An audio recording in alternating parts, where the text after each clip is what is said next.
Masih nyambung dari yang sebelumnya. Kalau yang pertemuan minggu lalu kita bahas Basic Cost Management konsep 1, ini dikasih nama Basic Cost Management konsep 2. Tadi sudah sempat saya singgung sebelumnya. Minggu lalu kan terakhir kita belajar sampai klasifikasi biaya. Yang hari ini kita akan membuat laporan keuangan perusahaan manufaktur.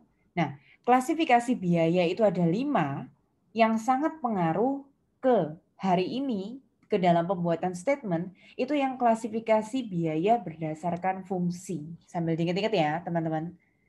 Kita intermezzo dulu, kita ingat-ingat kembali. Minggu lalu kita sudah membedakan ada 3 jenis bidang perusahaan.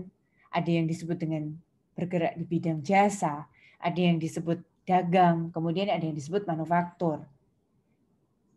Kuliah kita semester ini membahas akuntansi biaya, itu lebih ke arah perusahaan manufaktur. Kenapa?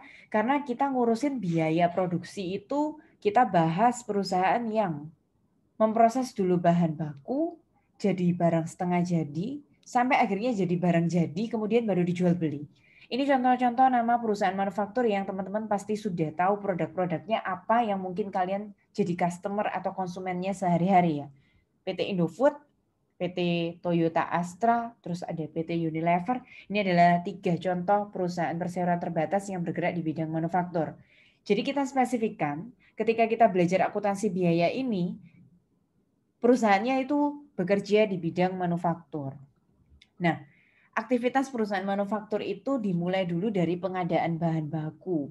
Karena barangnya tidak bisa tiba-tiba langsung jadi barang yang sudah jadi, dimulai dulu dari bahan baku. Minggu lalu teman-teman ada yang memberikan contoh ke saya, misalnya perusahaan furniture, memproduksi meja, kursi, dan furniture lainnya, itu nggak tiba-tiba langsung jadi, tapi diolah dulu bahan bakunya dari kayu. Kemudian minggu lalu kita juga bahas salah satu produknya PT Indofood itu ada mie instan. Mie instan itu nggak tiba-tiba perusahaannya langsung jadi mie instan.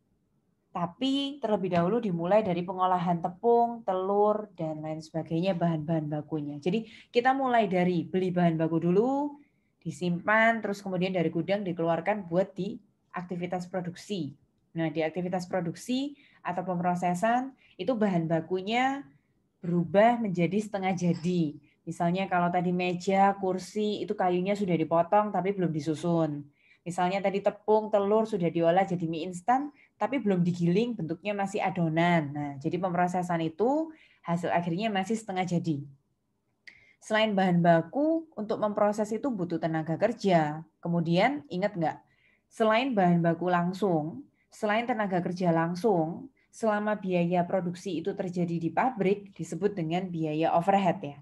Jadi, selanjutnya untuk memproduksi, kalau ditanya ada berapa biaya produksi itu 3. Bahan baku langsung, direct material, direct labor, tenaga kerja langsung, atau kalau nggak termasuk direct material, direct labor, ya berarti itu adalah biaya overhead. Kalau selesai diproses, akhirnya sudah jadi barang yang jadi, berarti barang itu nanti siap untuk dijual. Kita sebutnya finished good.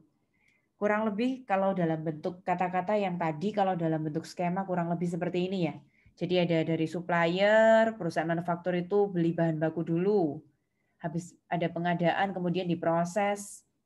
Kalau tadi bahan baku mentah menjadi setengah jadi atau disebut dengan pekerjaan dalam proses, work in process bahasa Inggrisnya.